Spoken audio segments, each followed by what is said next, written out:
Pero ahora lo que quieren, las interpretaciones que están haciéndose y que en México, digamos, es compartida de manera general, es que durante el franquismo se estaba oprimiendo a la sociedad, que no había libertades. Bueno, ese es el concepto de libertad, que ya es eso sí que es un problema filosófico, ¿verdad? Que es un problema de libertad. Yo recuerdo siempre aquello que decía Lenin: ¿libertad para qué, verdad? Libertad para morirse de hambre, por ejemplo. ¿Libertad para qué? Es decir, los obreros, es una imagen que está por todas las partes. Y José, que yo estuve pues en lucha contra Franco y sobre todo con la Iglesia, por mi parte, ¿eh? Es decir, que yo no soy un franquista en absoluto, claro. Sino que yo lo observaba a distancia, y además yo puedo decir la libertad desde mi punto de vista de un profesor de la universidad. Yo decía lo que me daba la gana en clase, pero totalmente lo que me daba la gana, absolutamente. Por una razón, porque había descubierto que se podía decir lo que se quisiera con tal de no nombrar a Franco. Es decir, la clave era no dar un nombre propio. Había policías en clase,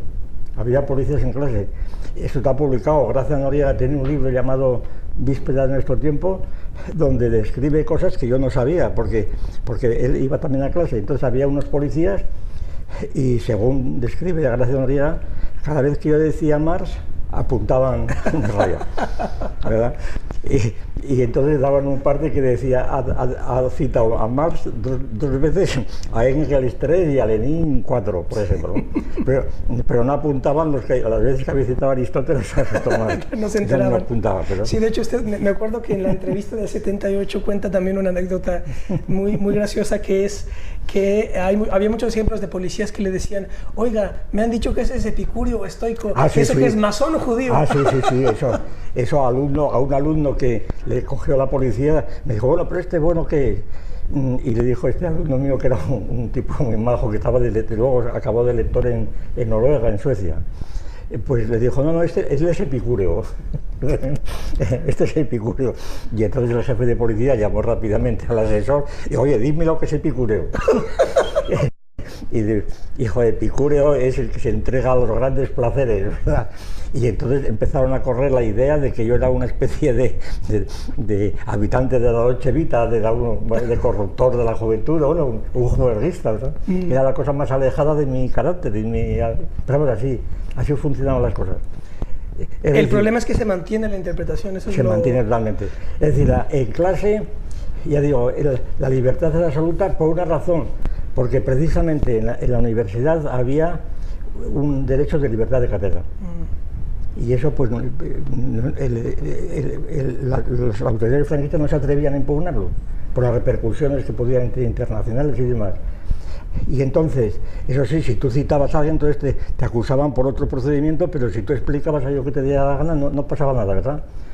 Como resulta que los policías estaban y no entendían nada, porque eran muy flojos, no entendían nada, pues se limitaban a apuntar los nombres por comodidad, para apuntar y dar un parte después.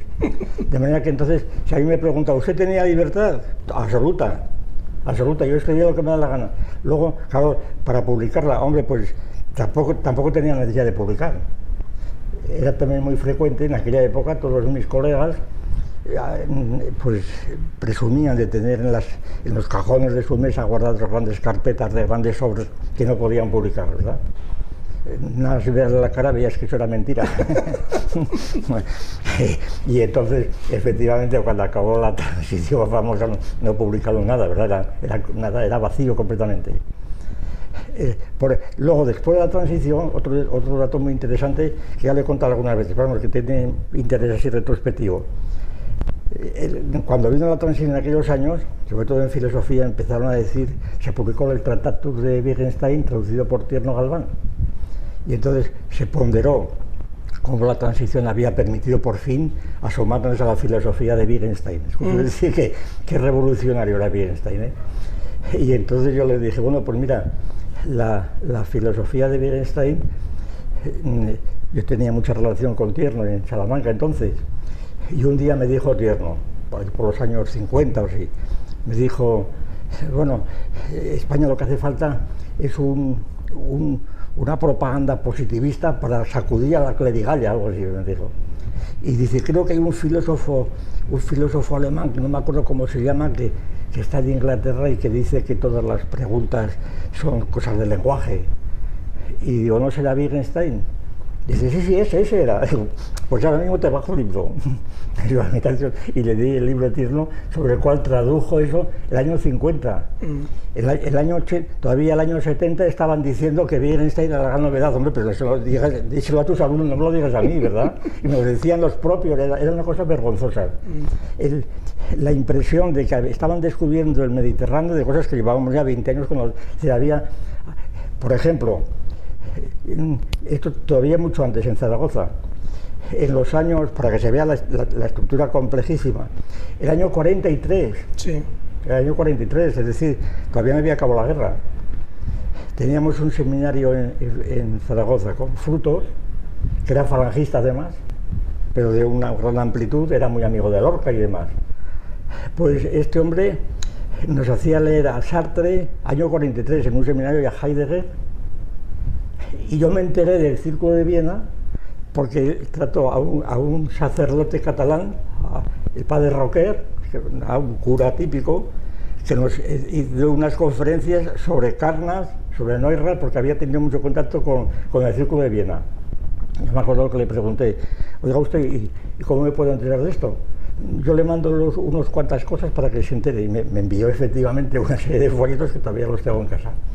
De manera que en pleno franquismo, vamos, año 43, pues resulta que en Zaragoza se estaba hablando de Heidegger, de Sartre, del Círculo de Viena, a través de curas, y entonces, ¿pero qué es esto? ¿Pero qué quiere decir? ¿Que estábamos en la Edad Media? A mí no me fastidie. En Salamanca me encontré, en mi propio instituto, me encontré, pues, claro, las obras de los principios de matemática de Russell, todas las obras de Carnap, todas las obras de Bertrand Russell. Pues es que no las leía nadie, pero las leía porque le daba la gana, ¿verdad? Simplemente porque no había una presión social, pero las tenías allí para... Es decir, no hubo corte, realmente no hubo corte. El corte lo inventaron los exiliados, que se pensaron, los que se fueron a México sobre todo, o después a Venezuela, el caso de García Vaca, creyeron que ellos habían llevado la ciencia infusa, cuando resulta que había quedado, o había vuelto Ortega, por ejemplo. Y Ortega volvió, pues... volvió simplemente porque le admitió Franco y porque quiso, y además colaboró notablemente con don Juan, el padre del actual rey, en Estoril, porque él pensaba que iba a ser el ministro de Educación.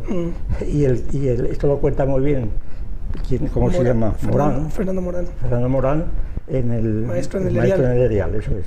Cuando dice que el Instituto de Humanidades se cerró, pues no porque Franco se lo pusiera, sino porque la gente no iba, que se aburría ya, porque se aburría.